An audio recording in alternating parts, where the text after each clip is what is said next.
All right. Well, as the plates are passing by, we are going to do another little interview here. We promise we'll keep this one short and succinct, unlike last time.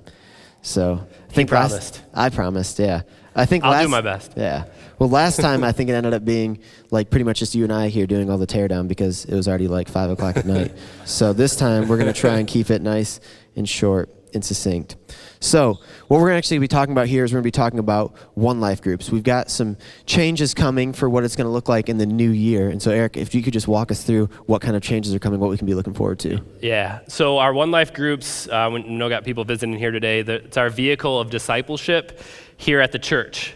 So it's one of the primary ways that we disciple is by small groups of people meeting in homes. Iron sharpens iron. And a good thing about being a church plant is you have to change things. Change is good. And what we're attempting to do is to streamline things, make it simpler and clearer. So a few changes that will be coming next year with our ONElife Groups is one, we're going to go to 3 10-week semesters. So the groups will meet for 10 weeks. There'll be a specific topic we'll cover. We'll take a break. We'll go for 10 weeks, take a break, and then we'll take summers off.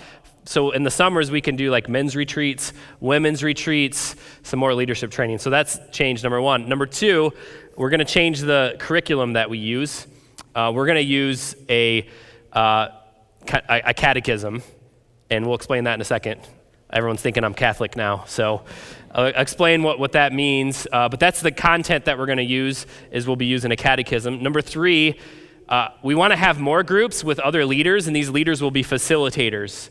So we want people to facilitate a meeting on a regular basis, facilitate discussion, and facilitate relationships. So these are really some fundamental changes that we'll be having. Awesome. So you hit the nail on the head. I was about to take it to a vote here. If you were trying to turn us Roman Catholic, we were going to maybe look for a new pastor. But can you explain to us what you mean by catechism? So the catechism I'm talking about is from the Puritan legacy that they've left, the Puritans in America. They taught their children through catechisms. And essentially what it is, it's a series of questions and answers that teach systematic theology in a simpler way. So in our groups, each week we'll have a question. Someone told me that whenever I said this publicly a few times, I would say, who made God? But that's not the question. The question is, who made us? Who made God is a deep philosophical question that every philosophy of religion class you'll have will answer. That's not the one we're going to talk about. So it's just, one of the questions will be like, who made me? The answer is, God made me. Then there's about 4 texts of scripture that we'll talk about that relates to that. And then one of the goals is we want to equip fathers and mothers to then catechize their children. So our goal is, as we meet together in our ONElife Groups, that we'll be able to take that content and that curriculum and go do that with someone else. So that's essentially what it is. Awesome, very cool. So you mentioned having group facilitators, and we've used the term ONElife Group Leader at this point. What does a facilitator do? What's that look like? Yeah, so in the past, the leaders, we were asking a lot out of them. Like a lot of the original leaders were elders and deacons already, and that's not what we're looking at now going ahead. We want to have more groups with smaller, intimate settings is the goal. And so the facilitators, now if someone really wants to shepherd and serve, like obviously that's the case, but that's not what we're asking from our facilitators. So there'll just be 3 things. 1, they're facilitating a meeting time. So they're communicating, hey, we're meeting at this place at this time.